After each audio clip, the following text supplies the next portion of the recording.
My father stood up at my sister's baby shower, champagne glass in hand, and announced to 40 guests that I'd never have children because no man would want me. Everyone laughed. 6 hours later, every phone in that room would light up with my face on the news, and the man standing next to me would change everything they thought they knew. But let me back up, because you need to understand exactly who was in that room when my father decided to roast me like I was the entertainment portion of the afternoon. I'm Delaney Morrison, 31 years old, and according to my family, a cautionary tale about what happens when women prioritize careers over casserole recipes. I work as a marketing director at a tech startup in Manhattan, the kind where we have kombucha on tap and standing desks that cost more than my first car. I live in a Brooklyn apartment with exposed brick and windows that actually open, which in New York real estate terms means I've basically won the lottery. I can parallel park in under 30 seconds. I make a mean espresso martini. And last month, I gave a presentation to venture capitalists that secured $12 million in funding for my company. None of this matters to my father, Richard Morrison, because I don't have a ring on my finger or a baby on my hip. Richard is 58, owns a real estate development company, and believes the world peaked somewhere around 1962. He's the kind of man who still refers to his secretary as his girl, thinks paternity leave is a communist plot, and once gave a toast at my cousin's wedding where he actually used the phrase barefoot and pregnant as a compliment.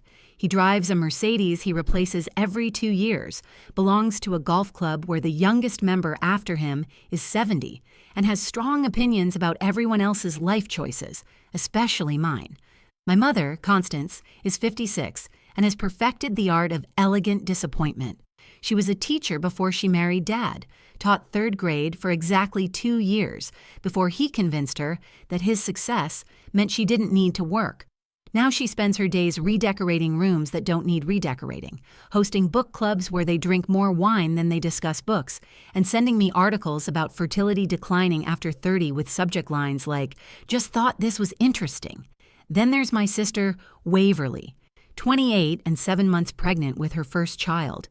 Waverly is what happens when you do everything right, according to the Richard Morrison playbook. She married Garrett, an investment banker, at 25, in a wedding that cost more than most people's annual salaries. They bought a house in Westchester with 5 bedrooms for the children they were definitely going to have. She quit her job as an interior designer to focus on preparing for motherhood, which apparently involves a lot of yoga classes and organizing already organized closets. Garrett, my brother-in-law, is 30 and exactly what you'd expect. He has the kind of aggressively firm handshake that makes you wonder if he practiced in a mirror. He calls everyone buddy or chief, owns 17 pairs of boat shoes despite not owning a boat, and once tried to explain Bitcoin to me even though I literally work in tech, and he started his explanation with, "It's like regular money but on computers." The baby shower was being held at my parents' house in Westchester, the kind of colonial that looks like it was ordered from a catalog called American Dream Standard Edition. 4 bedrooms, 2.5 baths, a kitchen island bigger than my entire bathroom, and a lawn so perfect it looks like each blade of grass was individually placed by hand. The guest list read like a roster of everyone who'd ever asked me why I wasn't married yet.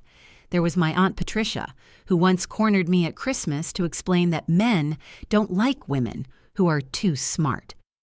My cousin Bridget, who got engaged at 19 and divorced at 22, but still felt qualified to give relationship advice.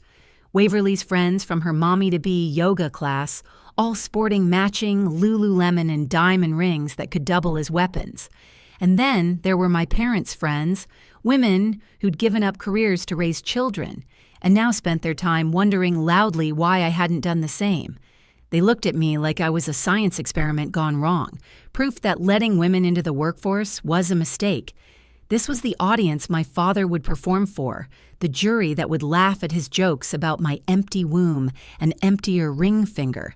These were the people who would nod knowingly when he said I'd chosen spreadsheets over bedtime stories, PowerPoints over play dates. They had no idea that in 6 hours their phones would buzz with news that would make them choke on their Prosecco. They didn't know about Spencer, about the case, about any of it, but they were about to find out. The morning of Waverly's baby shower started like every family gathering. with me standing in front of my closet choosing an outfit that wouldn't give Dad ammunition. Not too professional, because that meant I was trying too hard and making everything about work. Not too casual, because that meant I'd given up on life and stopped trying to attract a man. Definitely nothing that showed I'd gained 5 pounds from stress eating during the quarterly reports, because that would launch a discussion about how working women don't take care of themselves. "Delaney, you're not wearing that blazer to a baby shower," my roommate Indira called out, peeking into my room. She held up her coffee mug, already on her 3rd cup, even though it was only 9 in the morning. "It's not a board meeting." "You haven't met Richard," I replied, holding up a floral dress that looked like spring had vomited on fabric. Last Thanksgiving, he spent 20 minutes explaining why my career was the reason I was single. Apparently, men can smell ambition on women like it's a disease. "Your father sounds delightful," Indira said, her voice dripping with sarcasm. "Remind me why you're going to this thing?" "Because if I don't show up, it becomes a talking point for the next 6 months. Delaney couldn't even make time for her sister's baby shower. Delaney thinks she's too important for family. Delaney probably had a work emergency, which really means she'll die alone, surrounded by marketing reports." I finally settled on a knee-length dress in soft blue, conservative enough to avoid commentary, but nice enough to show I'd made an effort. I paired it with the pearl earrings Mom had given me for my college graduation, her not-so-subtle hint about maintaining femininity in the corporate world. The drive to my parents' house in Westchester felt like preparing for battle. I turned up my music, a motivational playlist titled "Surviving Family Functions," and rehearsed my responses to the inevitable questions. "No, I'm not seeing anyone special. Yes, I know my biological clock is ticking. Of course I want children someday. No, I don't think my standards are too high." What I wouldn't tell them was that I'd been dating Spencer Chen Rodriguez for 3 months. Spencer, who made me laugh so hard I once snorted wine out my nose. Spencer, who cooked incredible Filipino food from his grandmother's recipes and could argue a legal case that would make Supreme Court justices weep. Spencer, who was about to win the biggest environmental lawsuit in American history, but still texted me pictures of dogs he saw on his morning runs. I hadn't told my family about him because I knew exactly what would happen. Dad would Google him, find out he drove a hybrid, and immediately declare him not a real man. Mom would panic about mixed-race grandchildren and what the neighbors would think. Waverly would pretend to be supportive while making passive-aggressive comments about how different our children would look in family photos. The house was already buzzing when I arrived at noon. Pink and gold balloons covered every surface like a craft store had exploded. A banner reading "Ready to Pop" hung across the living room, which I found vaguely threatening. Waverly sat in the center of it all like a fertility goddess, her blonde hair perfectly curled, her bump draped in a designer maternity dress that probably cost more than my monthly subway pass. "Delaney!" She waved me over with the enthusiasm of someone who'd already had 2 mimosas. "You made it! Dad was taking bets on whether you'd cancel for work again." I hugged her carefully, afraid of squishing my future niece or nephew. "Wouldn't miss it, Wave." "You look tired," she said, examining my face like she was searching for wrinkles. "Are you using that eye cream I recommended?" Before I could respond, my mother appeared with her signature tight smile, the one that said she was happy to see me but disappointed in my life choices. "Delaney, dear, you look tired. Are you sleeping enough? You know, stress ages you terribly. Look at Hillary Clinton." "Thanks, Mom. You look great, too." She was already moving on, adjusting a balloon that didn't need adjusting. "Mimosa? Oh, wait, you probably need to check your phone first. Work emergency." "No emergency, Mom. It's Saturday." "Like that's ever stopped you before," she said, floating away toward the kitchen where her friends were clustered, probably discussing the tragedy of career women who thought they could have it all. I grabbed a glass of orange juice, skipping the champagne because I needed to stay sharp. These events were like navigating a minefield where every conversation could explode into a lecture about my life choices. I just had to survive 4 hours. 4 hours of baby games, gentle judgment, and watching Waverly be celebrated for achieving what everyone in this room considered the ultimate female accomplishment: procreation within the bounds of marriage to a man with a 6-figure salary. What they didn't know was that in a few hours, everything they thought they knew about me would change. The shower progressed with typical suburban perfection. We played the Guess the Baby Food Flavor game, where grown women pretended pureed carrots were a mystery. We measured Waverly's belly with ribbons while everyone shared their pregnancy horror stories, each one more graphic than the last. 47 hours of labor, Aunt Patricia announced proudly, as if duration of suffering was an Olympic sport.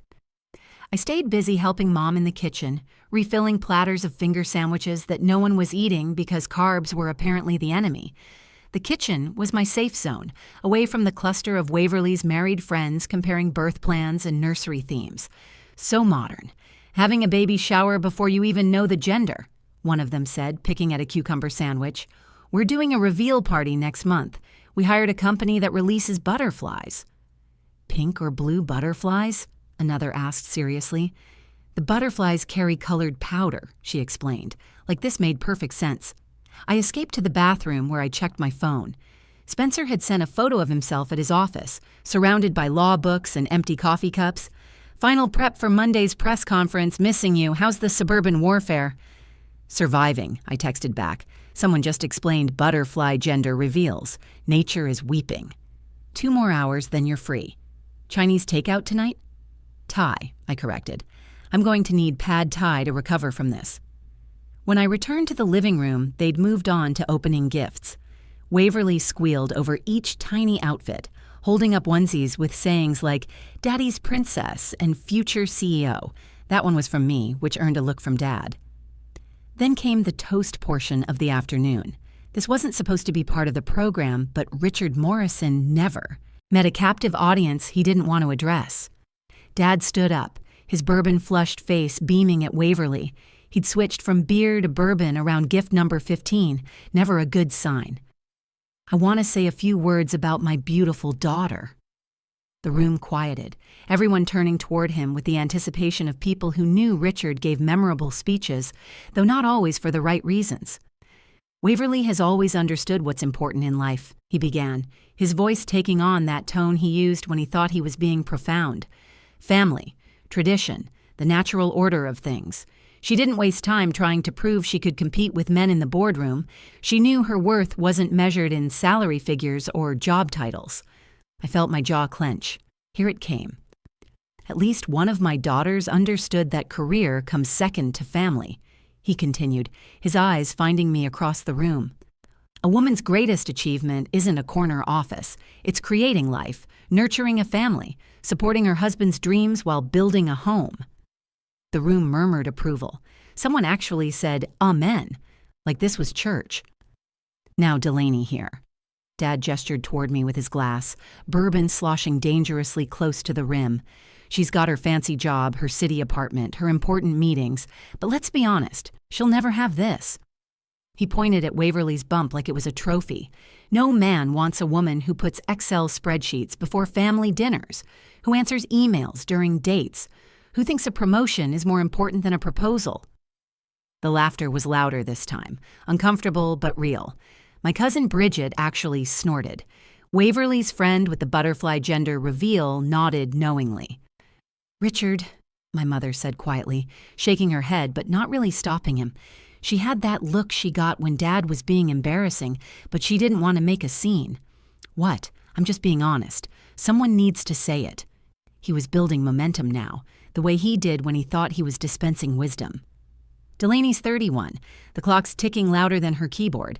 At this rate, she'll be 40 and wondering why her only companionship is a cat and her laptop. Dad, that's enough, Waverly said. But she was smiling too. That embarrassed but not really smile that meant she agreed but didn't want to seem mean. I'm almost done, Dad said, raising his glass higher. Here's hoping Waverly has enough kids to make up for the grandchildren I'll never get from her sister.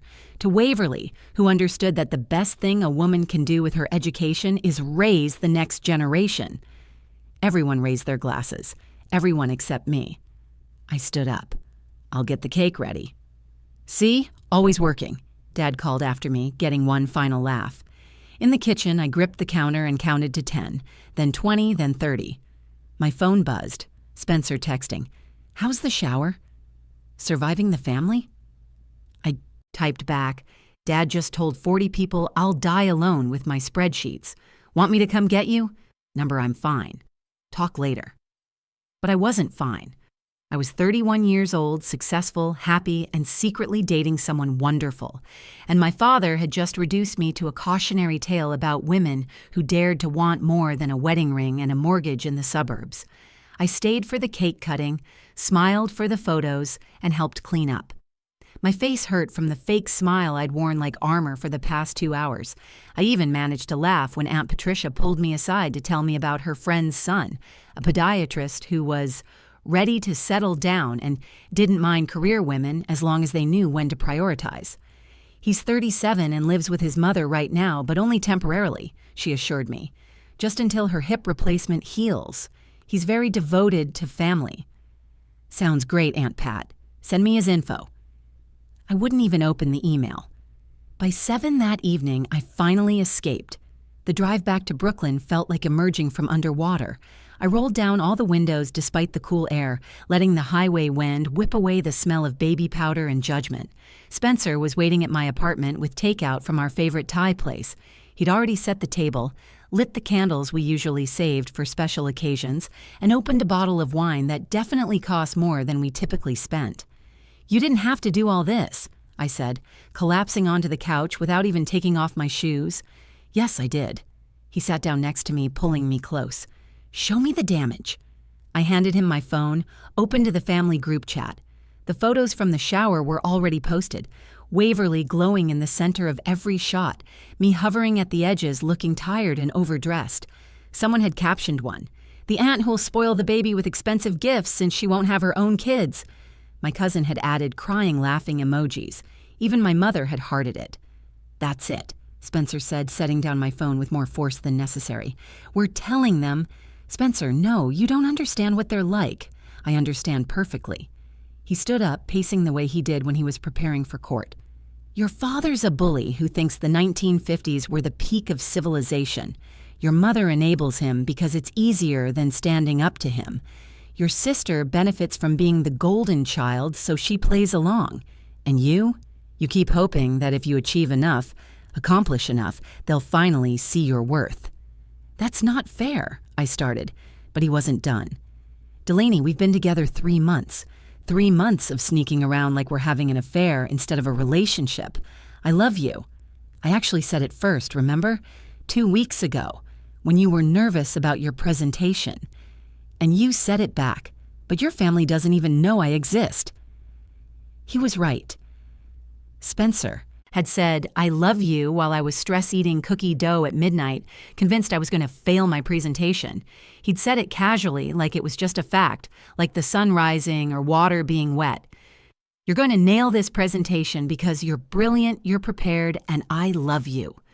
I dropped my spoon. The press conference is Monday, he continued. Come with me. Not as my colleague, not as my friend, as my partner. Spencer, that's a huge case. The media will be everywhere. Exactly. He knelt down in front of me, taking my hands. The verdict came down yesterday. $2.8 billion, Delaney. The largest environmental settlement in U.S. history. Every major news outlet will be there, and I want you beside me. I thought about the press conference. Cameras, reporters, Spencer being hailed as a hero for taking down corporations that had poisoned entire communities. It would be his moment, his victory. I don't want to make your big day about us. My big day? He laughed, but not unkindly. Delaney, I've been working on this case for 3 years. You know who was there for the all-nighters? Who brought me coffee at 3 a.m. when I was reviewing depositions? Who listened to me practice my closing arguments until you could recite them yourself? You. This victory is ours. My father will lose his mind, I said quietly. Good. Let him. Let him see that while he was mocking you for your spreadsheets, you were dating someone who just changed environmental law forever. Let him see that while he was joking about no man wanting you, a man who could have anyone chose you. You could have anyone? I teased, trying to lighten the moment. Have you seen me? I'm a catch. He grinned, then grew serious again. But yes, I could date anyone. And I choose the woman who corrects my grammar in legal briefs, who gets genuinely excited about pivot tables, and who once gave a PowerPoint presentation about why we should try a new restaurant. With charts, Delaney. You made charts. Data visualization is important, I defended. It is, and I love that about you, just like I love that you're ambitious and driven and refuse to apologize for wanting a big life. Your family thinks those are flaws. I think they're features. I looked at him, this brilliant, passionate man who saw me exactly as I was and loved me, not despite it, but because of it. Okay, I said. Let's do it. Really? Really. Monday, press conference, the whole thing. He kissed me then, and for the first time all day, I felt like myself again. Monday's press conference was scheduled for noon at the federal courthouse downtown. Spencer had asked me to arrive separately to avoid pre-event speculation, so I stood in the back of the packed room, watching him command the podium with the kind of confidence that made other lawyers take notes. "This victory isn't just about the money," he said, his voice carrying across the room filled with 300 reporters.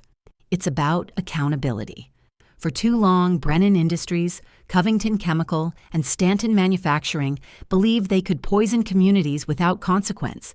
They dumped mercury into rivers where children swim. They buried toxic waste under playgrounds. They falsified safety reports while cancer rates soared. The cameras clicked frantically. Every major news outlet was there. CNN, NBC, The Times, The Post.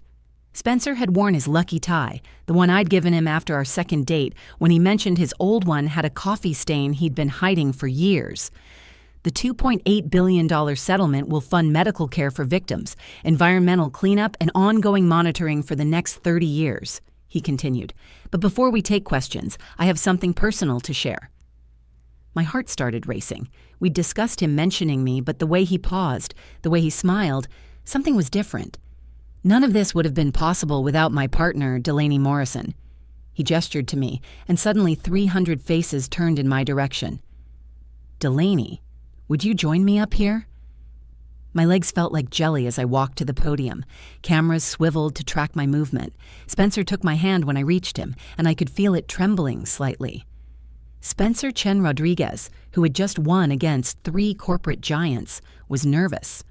3 months ago, this brilliant woman agreed to date me despite my tendency to talk about soil contamination levels at dinner parties, he said, earning laughs from the crowd. She's a marketing director who can explain blockchain technology in terms even I understand. She's building campaigns that are reshaping how tech companies communicate. And she's done all of this while dealing with people who think her career is just something to do until she gets married. I squeezed his hand, a signal that he didn't need to defend me to the world. But he wasn't done. "When you know," Spencer said. And then he did something that made the entire room gasp. He dropped to one knee, pulling out a ring box from his pocket. "Delaney Morrison, you make me want to save the world faster so we have more time to spend together. You're brilliant, kind, and the only person who actually reads the terms and conditions. Will you marry me?" The ring was perfect. An ethically sourced diamond surrounded by recycled ocean plastic that had been transformed into something beautiful. It was us in jewelry form, traditional yet unconventional, valuable yet conscious. "Yes," I said, my voice somehow steady despite the chaos in my chest. "Of course, yes." The room erupted. Photographers pushed forward. Reporters shouted questions. Spencer stood, kissed me, and whispered, "Your father is going to need medication." That evening, my family group chat was silent. Completely, utterly silent. They were all together for dinner at my parents' house, a baby shower debrief that I'd conveniently had to miss for work. They had no idea that work meant getting engaged on national television. At 8:47 p.m., the first text came from Waverly. "Delaney!" Then the floodgates opened. "Mom, is this real? The news. Spencer Chen Rodriguez. Aunt Patricia. My book club is screaming. You're on CNN. Cousin Bridget. Holy shit, the Chen Rodriguez? Garrett. The guy who just won $2.8 billion? The local news had picked it up first, but within an hour it was everywhere.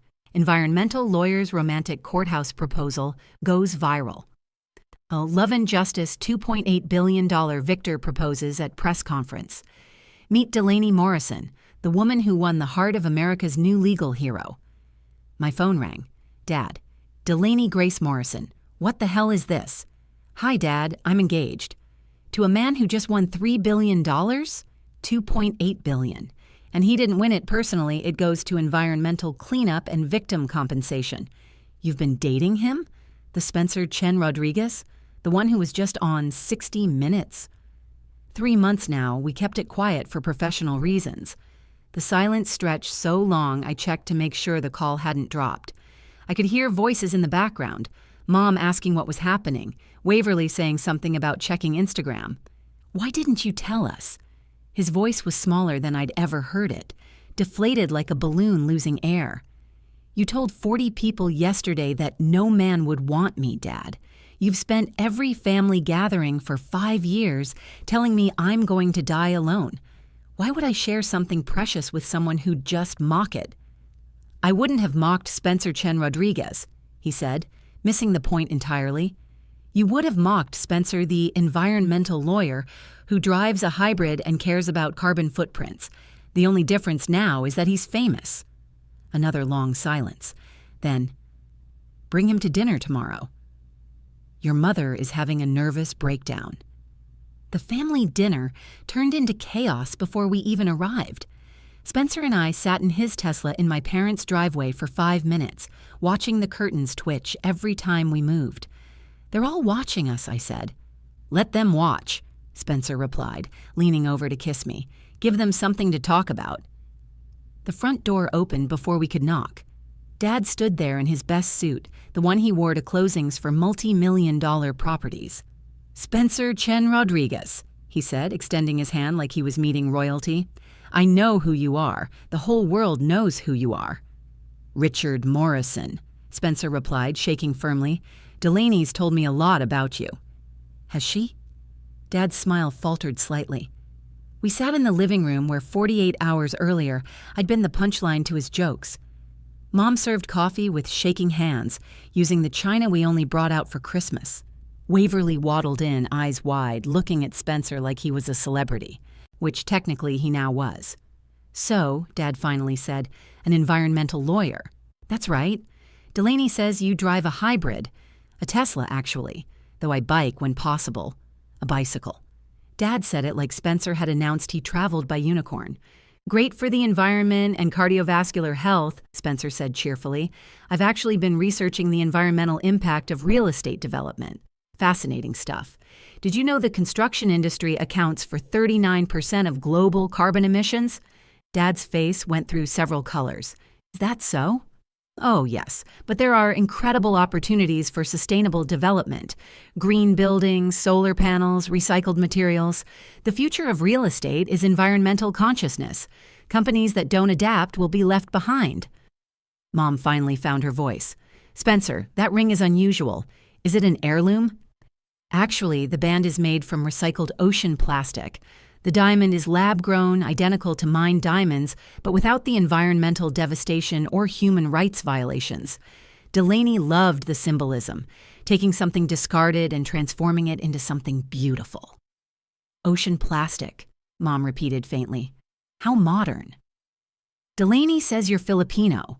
Waverly jumped in, clearly trying to navigate to safer ground. Half Filipino, half Mexican. My mother's from Manila, my father's from Oaxaca. I was born in California, raised on adobo and mole, which explains my strong opinions about food. We'll have such beautiful grandchildren, Mom blurted out, then immediately turned red. I mean, if you decide to have children, no pressure, although Delaney is 31 and fertility does decline after 35. Not that I'm suggesting anything, just stating medical facts. Mom, I warned. Actually, Spencer said, squeezing my hand, we've discussed it. We want kids. 2, maybe 3. After we're married, after Delaney launches her new campaign, after my next case wraps up, we have a timeline. You have a timeline? Dad looked stunned. Delaney made a timeline for children? She made a spreadsheet, Spencer said proudly, color-coded by year with contingency planning for various scenarios. It's brilliant. Later, Dad pulled me aside while Spencer was helping Mom in the kitchen, charming her with his grandmother's lumpia recipe. "He's not what I expected," Dad said quietly. "What did you expect?" "I don't know. Someone who would make you choose between career and family, someone who would dim your light." He paused, watching Spencer make Mom laugh. "He makes you brighter." "He does." "I owe you an apology." I nearly dropped my coffee. Richard Morrison didn't apologize. He occasionally expressed regret, usually phrased as mistakes were made but never actually apologized. "I was wrong," he continued. "I thought success meant following one path, my path. But watching you two, seeing what you've both accomplished, maybe there's more than one way to build a life." As we were leaving, Waverly pulled me aside. "You know what? I'm jealous." "Of what?" "You have everything you wanted." "I have everything Dad wanted for me. You have everything you wanted for yourself. There's a difference." She touched her belly. "Maybe my daughter will get to choose like you did." "She will," I said. "We'll make sure of it." Driving back to the city, Spencer reached over and took my hand. "Your father's not what I expected." "What did you expect?" "Someone stronger. But bullies are usually the weakest people in the room. They just yell the loudest." My phone buzzed with a text from Dad. "Bring Spencer to dinner Sunday." "Just family. I'll order from that vegan place you like." I showed Spencer. He grinned. "Vegan? Now that's an apology." The truth is, families are complicated. Love doesn't always look like support, and sometimes the people who should celebrate your victories are too busy mourning the dreams they had for you. But that's okay, because the best revenge against someone who says no one will want you isn't proving them wrong. It's being so happy that you forget they ever said it at all. Although I'll admit, having your engagement announced on CNN helps a little too. My father now introduces me as his daughter, the one engaged to Spencer Chen Rodriguez. He even drives a hybrid now, though he'll tell anyone who listens that it was his idea. Mom started a book club focused on women entrepreneurs. Waverly named her daughter Quinn, and at her first birthday party, Dad made a toast about how she could become anything she wanted, a CEO, a scientist, a mother, or all three. And Spencer? He's working on his next case, something about protecting endangered species. I'm helping with the media strategy because apparently I'm good at making environmental law sexy. Who knew spreadsheets could lead to such a happy ending? If you enjoyed this story, please like this video and share it with someone who needs to hear that their worth isn't determined by other people's expectations. Comment below with your own stories about proving doubters wrong. I'd love to hear them. And don't forget to subscribe to the channel for more stories about women who refuse to be underestimated. Remember, the best revenge is a life well lived, preferably with someone who thinks your spreadsheets are romantic. Thanks for watching, and I'll see you in the next story.